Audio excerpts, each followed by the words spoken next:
Esa noche yo estaba sentado junto a la chimenea, con las manos encima de las rodillas, mirando cómo se consumía una hoja escrita a medias que no quería leer. El reloj de pared marcaba las 3:17 de la madrugada, esas pequeñas cifras rojas que en mi casa nunca fueron buenas consejeras. Y entonces alguien llamó a la puerta.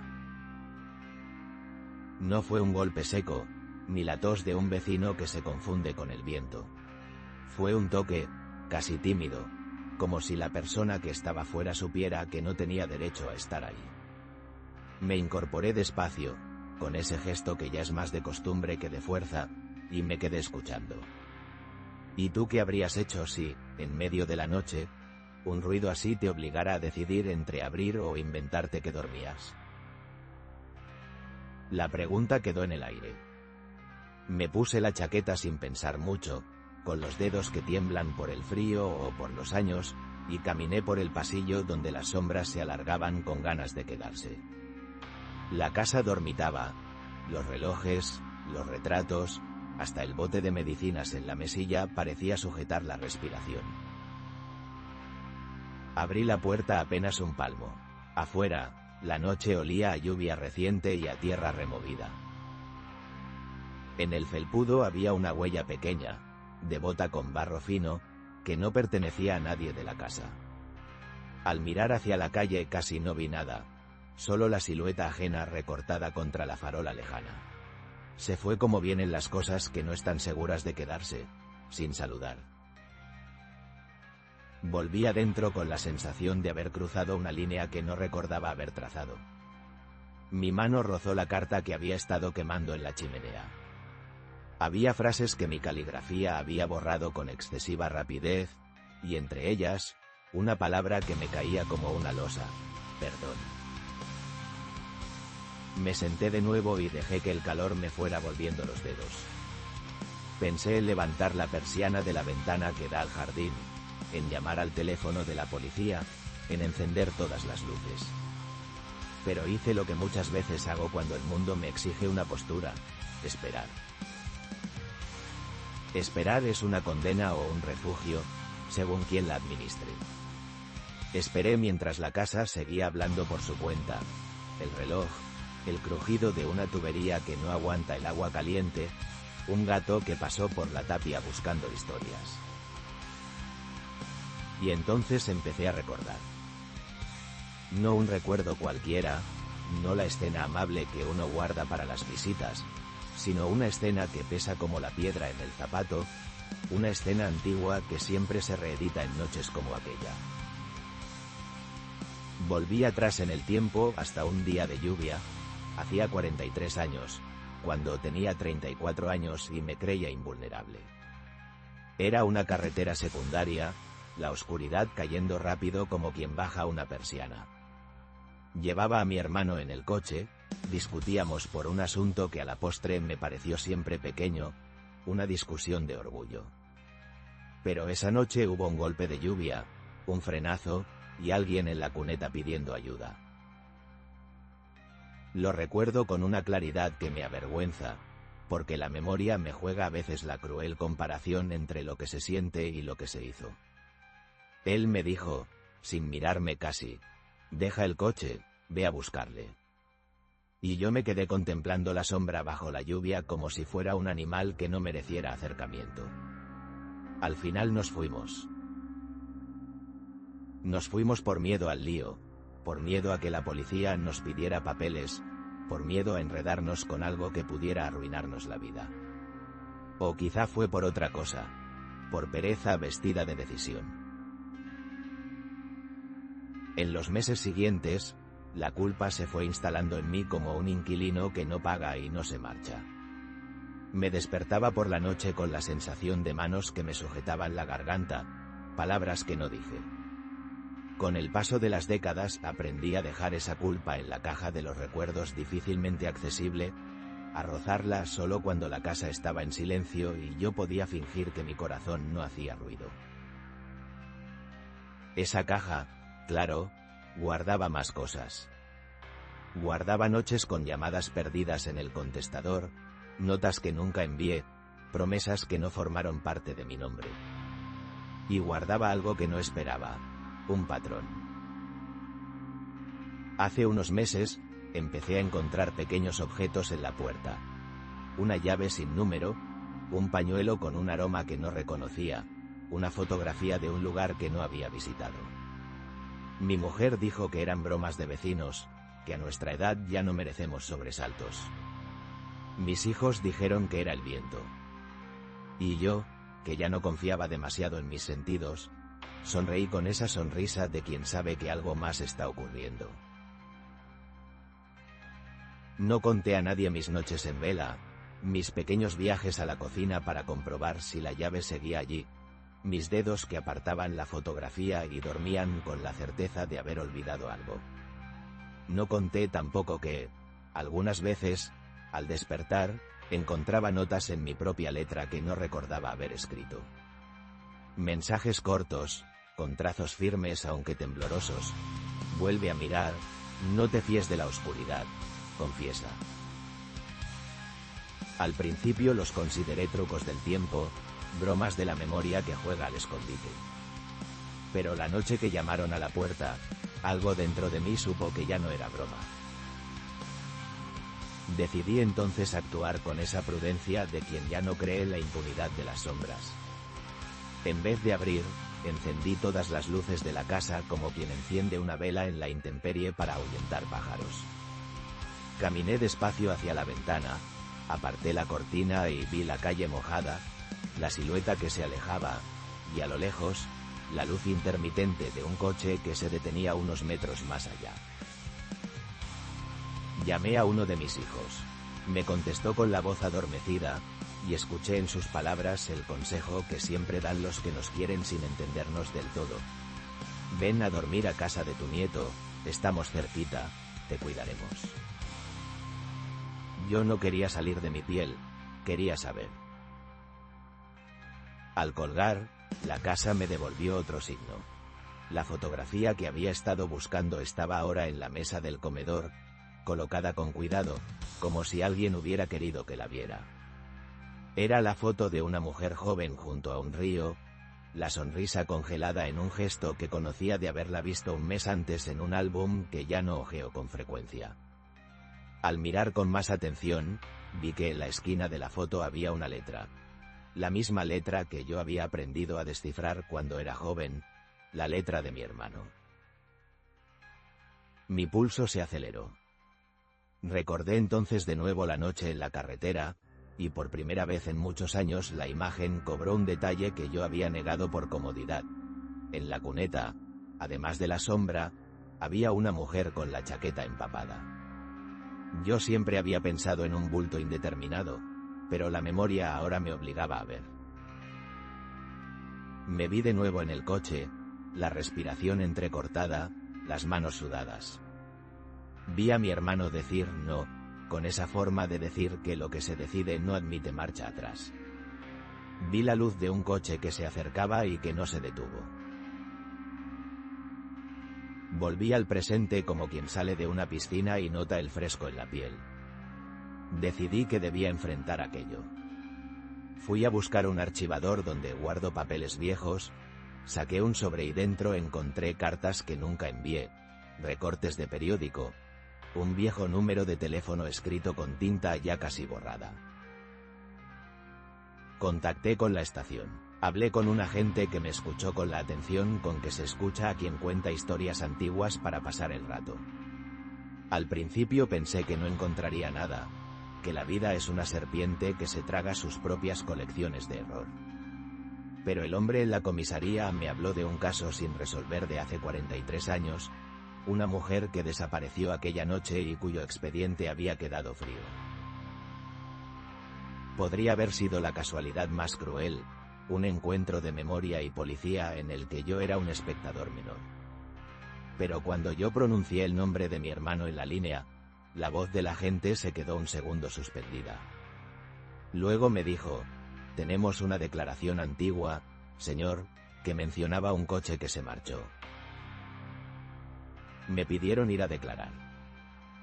Iba caminando con pasos más cortos que los que tenía antes, y sentí la misma vergüenza vieja que había tratado de enterrar en la chimenea. La sala de interrogatorios era fría y la luz era blanca como antisepsia. Respondí, dije lo que recordaba y disputé lo que no. Cuando HABLE con acento agudo de mi hermano, el agente me entregó algo que hizo trizas mi prudencia. Una carta que parecía escrita por él, una carta que pedía que no se contara la verdad. No era una carta de años, era reciente en su usura. La tinta, la curva de la letra, me hablaban de hace unos meses. La firma, sin embargo, era exacta. Me pidieron que confiara en el procedimiento, que aquello no era una acusación inmediata sino una pieza más de un puzzle. Salí de la comisaría con la sensación de que algunas puertas que creía cerradas estaban entreabiertas. En la calle me encontré a la mujer de la fotografía. O más bien a la imagen de ella. Un cartel de una exposición en el escaparate de una librería. La miré y sentí una especie de piedad que no se define con palabras. Esa piedad me llevó a casa y a la conversación que tuve con mi hermano. Le llamé. Las palabras que me dijo al principio fueron las de siempre. No revuelvas el pasado, deja que lo cubra la tierra. Pero esta vez no me valieron. Nos vimos en un banco del parque, en la plaza que siempre fue neutral para nuestras discusiones. Él tenía la mirada cansada de quien ha instalado excusas como muebles en su vida. Yo tenía la impaciencia de quien ha decidido que las mesas del comedor no pueden ocultar para siempre la limpieza de una sangre que no vi. Hablamos, y en la conversación apareció algo que no esperaba. Mi hermano no negó nada. Dijo palabras que me golpearon con la suavidad de un golpe lento. Aquella noche no fue un accidente de incomodidad, dijo. Dijo que hubo miedo, sí, pero también cálculo. Me habló de niños que miraban en las farolas, de vecinos que corrían, de un coche que jamás detuvo. Me habló de razones que hoy me suenan ridículas y terribles a la vez. Y cuando le pregunté por la gente que dejó, por la mujer a la que nadie había devuelto, su silencio fue una respuesta. Volví a casa con la sensación de que la noche que llamaba a mi puerta había sido la misma que aquella vez, reciclada y exigiendo ser reconocida. Empecé a pensar que quizá alguien, o algo, había decidido que yo debía recordar. Empecé a pensar que las pequeñas huellas en el felpudo, las fotografías, los objetos, no eran azar sino un mecanismo para sostener un espejo delante de mi cara. En esos días, mi sueño se volvió fragmentado. Me encontraba despierto en la madrugada con la sensación de haber estado en otra parte, con las llaves en la mano, con barro en las suelas, como si mi cuerpo volviera a repetir una decisión que la cabeza había elegido no ver. Fue entonces cuando encontré, en la mesita de noche, una nota que decía simplemente, recuerda lo que hiciste. Mi letra. La reconocí antes de leerla, y eso me aterraba más que cualquier cosa. ¿Cómo podía mi mano escribir aquellas palabras nocturnas y mi memoria negarlo en el día? Empecé a dudar de mi cordura. Fui al médico, hablé con especialistas que usaron palabras técnicas para decir cosas simples. Alteraciones del sueño, lapsus, episodios de amnesia transitoria. Me hicieron pruebas y me ofrecieron diagnósticos suaves como algodones. Pero en la intimidad, la oscuridad no acepta diagnósticos. La oscuridad exige nombres. Y yo, sentado otra vez junto a la chimenea, con la hoja de perdón consumiéndose en la brasa, comprendí una posibilidad que me dejó helado. Quizá yo no fui solo espectador ni víctima del tiempo. Quizá yo fui, en algunas noches, el autor de las pequeñas piezas que me encontraban al despertar. Si eso era así, entonces la llamada a la puerta, las fotografías, la carta del comisario, eran una especie de intervención externa o interna. Alguien, o algo dentro de mí, me obligaba a recordar para que hiciera lo que no había tenido el valor de hacer en su momento. Confesar, arriesgar lo que me quedaba de paz.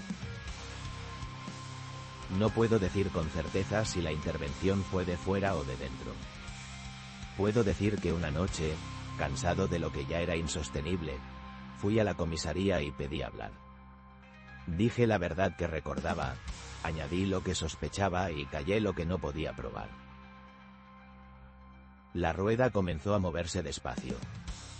Testimonios viejos aparecieron, vecinos recordaron luces, una vieja grabación de radio rescató un nombre.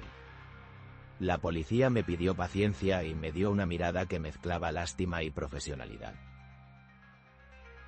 En todo ese tiempo, en casa, las pequeñas señales no cesaron.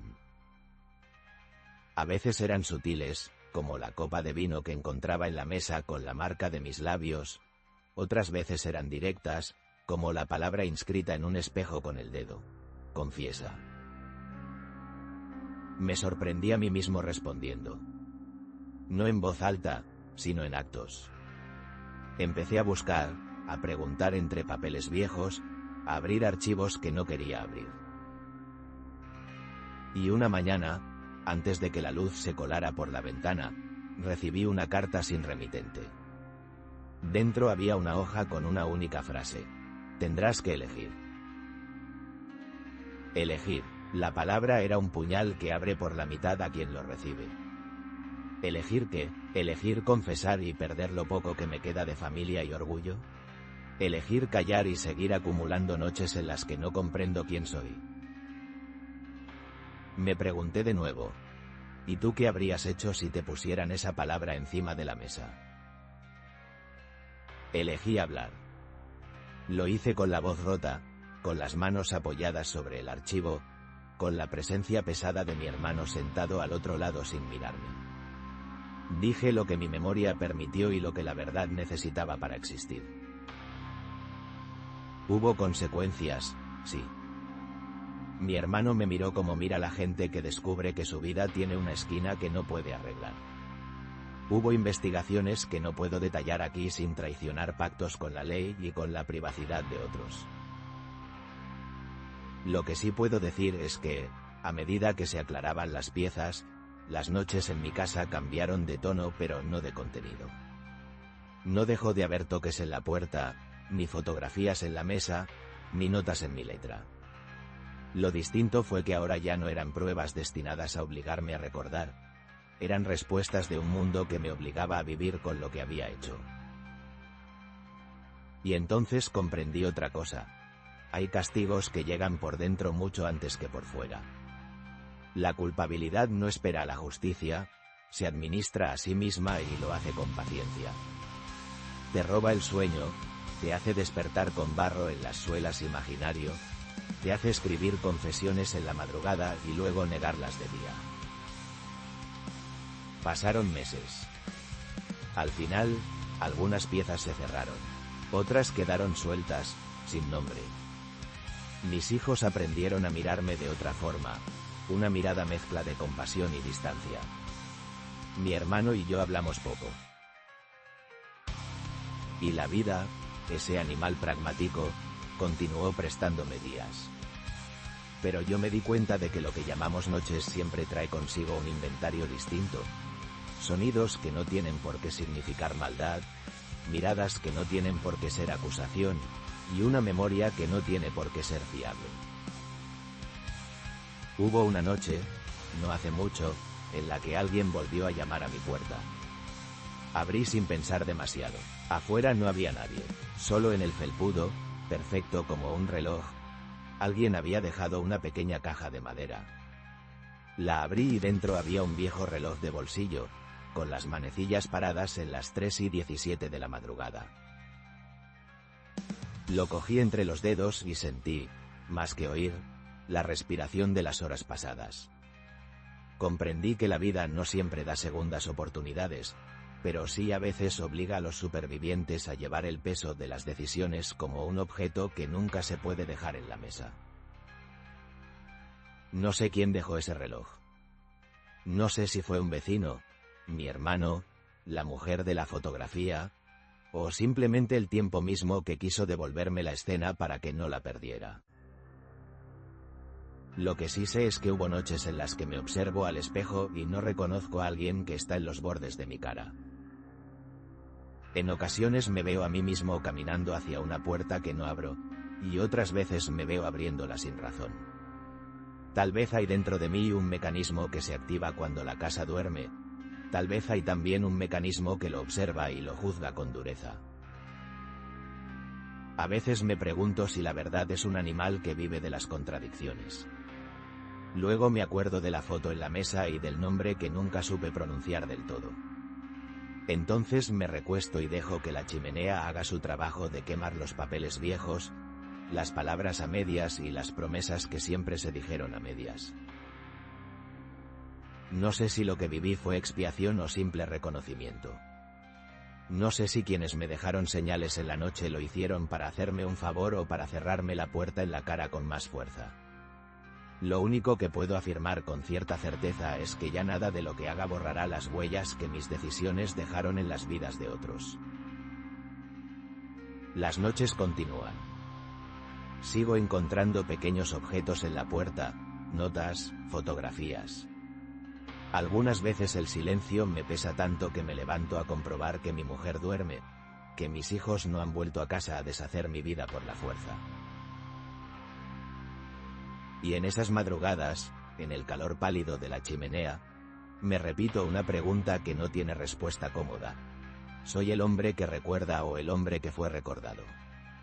La respuesta, cuando llega, no trae alivio. Trae, en cambio, otra pregunta que es un cuchillo de doble filo. ¿Y tú qué harías si la memoria te devolviera, noche tras noche, la posibilidad de elegir otra vez? Yo elegí, y pagué con desvelo. Tal vez mi castigo fue tener que vivir con el peso y no con la condena de otros. Tal vez mi premio fue que la verdad, a su manera, se fuera haciendo sitio entre los objetos que dejaron en mi puerta. A veces, cuando el viento trae el sonido de pasos que no son, cierro los ojos y me digo una frase que aprendí hace tiempo. Uno no puede enmendar todo lo que rompe. Pero también sé que uno puede, si le dejan, recordar hasta que la memoria tenga nombre. Y así sigo, viejo y lento, contando esta historia a quien quiera oírla frente a la chimenea, con las manos calientes y el alma un poco más fría. No para absolverme ni para que se me perdone, sino para que quien escuche sepa que hay noches en las que la decisión más pequeña puede transformarse en una compañía que te visita cada madrugada. Desde entonces, nunca he vuelto a cerrar los ojos del todo.